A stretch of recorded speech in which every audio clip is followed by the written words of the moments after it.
Greetings YouTubers, Atari Leaf here with a pickups video, and I'm adopting the method some others have of showing a bit of gameplay at the same time.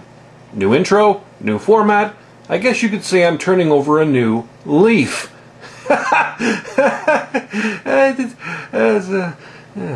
So we have 10 games here, and every single one is for a system by this little company you may have heard of, Nintendo. First, let's start off with the first of 3 Wii games. This one being Mini Desktop Racing, a game that will put you in mind of the Micro Machines style of games. Now, I've only played this one for 5 minutes to try it out and record some footage, but the control does take some getting used to. I haven't checked the options to see if the controls can be adjusted, but I hope so, because this thing can really be tough to steer. Not a big deal, this game only cost me $2 at GameMD. Thanks, Roy. The second Wii game is Bust-A-Move Bash, which is another in the long line of Puzzle Bobble Bubble bursting games. Say that 5 times fast. This one allows you to play up to 8 people at the same time, in which can only be described as probably the lamest party ever. It's not a bad little game, and again, the control takes some getting used to. And with 500 puzzles, there's certainly a lot of game here for fans of the series. $10 from the bargain bin at Walmart. Also for $10 at the Walmart bargain bin is Wii Play Motion, which is the sequel to Wii Play. Probably my favorite of the 3 Wii games I picked up. There are 12 mini-games on this disc, many of which are very good, such as a target shooting game that allows you to hunt dinosaurs, a fun whack-a-mole style game, and one called Flutterfly, which has you use your Wii remote as a leaf fan. Hey wait, I'm a leaf fan. Oh, not that kind of leaf fan. Anyway, a leaf fan to guide a group of balloons through a maze, collecting points and shooting crows. Hard on the wrist, but a solid package of mini-games for the Wii. Next, let's take a look at some Game Boy titles. First, we have Tetris DX for the Game Boy Color, the sequel to the original Game Boy Tetris, and it's in color. Not a whole lot to say, it's Tetris. My wife loves these games, and it's the main reason I picked it up. $3 also at the local GameMD, so a good deal in my opinion.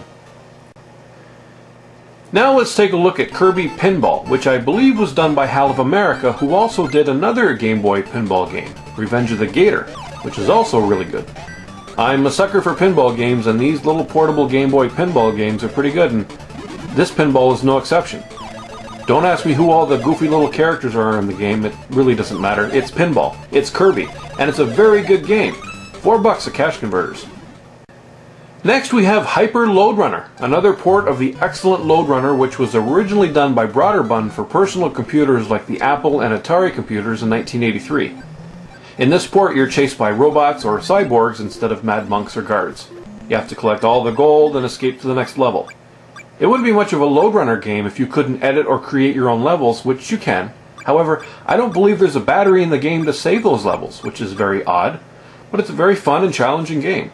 Got this for $3 from an Atari Age member. Next, let's journey into deep space with Solar Striker. A nice classic shmup for the Game Boy with some crisp graphics, sound effects, and really catchy music. This game has 6 levels, the requisite power-ups, and bosses to deal with. A game that starts off easy but gets pretty difficult as the game goes on. Really great game and great space shooter.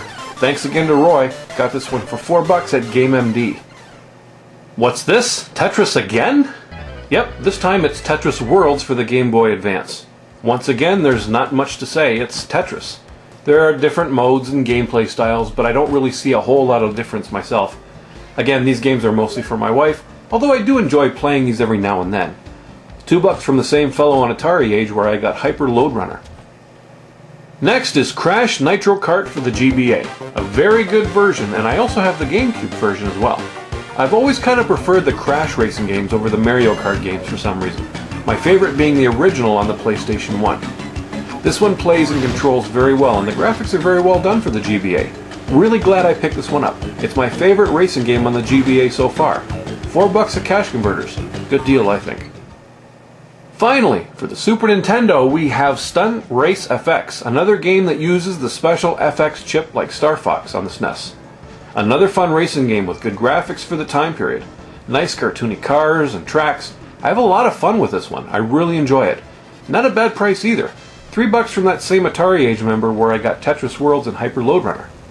Also, the mini desktop racers for the Wii. Solar Striker on the Game Boy and Tetris DX for the Game Boy Color technically didn't cost me anything, as I traded in some double Atari 2600 and ColecoVision games. So a great deal, and thanks once again to Roy at GameMD, a stand-up dealer of both modern and retro games in our fair city of Windsor, Ontario. Well, that's it for my pickups video, everybody. Thanks for watching. I hope you enjoyed the new format, and I'll see you all again really soon. Bye!